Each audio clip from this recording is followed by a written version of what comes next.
why a central bank would want to issue a CBDC. An official at the Bank of International Settlements, which is the bank for central banks, recently said that central banks exist to safeguard monetary and financial stability for the public good. Right. So central banks should always be looking out for new and better ways to guarantee stability.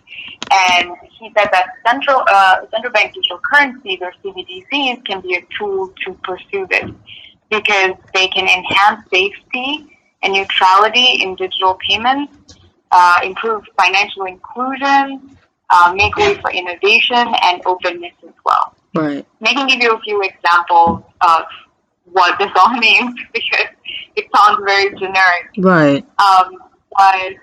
So for instance, a CBDC can potentially speed up settlements between banks, making the entire banking system more efficient. And I think that's something we all would like to see. Exactly. Yes. This is because there can be two types of CBDCs. One is a retail CBDC that can be used by, for example, you and me to buy or sell things for daily transactions, essentially. The other is a wholesale CBDC to be used by financial institutions to carry out transactions between themselves.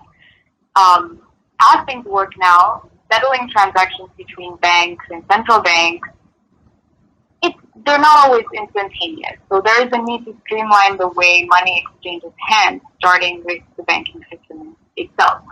So the Bank of International Settlements views CBDCs as a way to facilitate this change. And another reason is, and you can see from the range of countries considering a CBDC, there are large, small, wealthy countries, developing economies.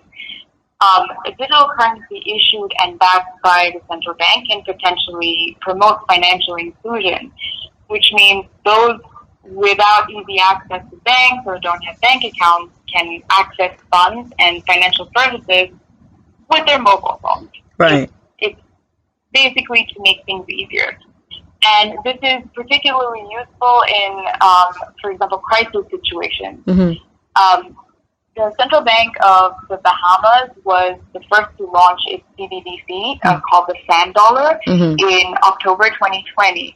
And one of the first tests they ran was on one of the islands hit by Hurricane Dorian in 2019.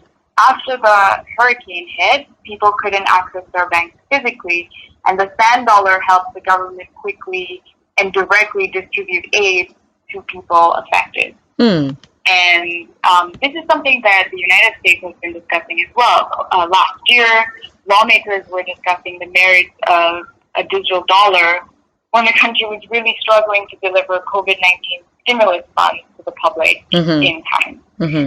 So those are some of the reasons why central banks would consider a CBDC to essentially help streamline financial services.